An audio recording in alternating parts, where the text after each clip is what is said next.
દાહોદ શહેરમાં સ્વચ્છતા તરફ એક મહત્વપૂર્ણ પગલું લેવામાં આવ્યું. આજે તારીખ 29/4/2026 બુધવારના રોજ બપોરે 1 કલાક સુધીમાં દાહોદ નગરપાલિકાની આઈઈસી ટીમ દ્વારા શહેરના વિવિધ વિસ્તારોમાં વેસ્ટ સેગ્રીગેશન, કચરાનું વર્ગીકરણ અને સિંગલ યુઝ પ્લાસ્ટિકના ઉપયોગને રોકવા માટે જાગૃતિ અભિયાન હાથ ધરાયું છે. આ અભિયાન અંતર્ગત ટીમના સભ્યો ઘેરે ઘેર જઈ લોકોને સૂકા અને ભીના કચરાને અલગ રાખવાની સમજ આપી રહ્યા છે.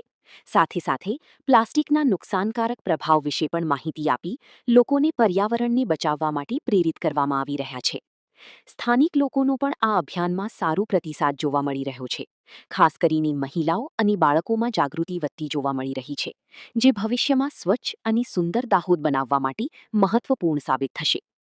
સ્વચ્છ દાહોદ, સુંદર દાહોદના સૂત્ર સાથે આ પહેલ શહેરને સ્વચ્છતા તરફ આગળ ધપાવશે એવી આશા વ્યક્ત કરવામાં આવી છે.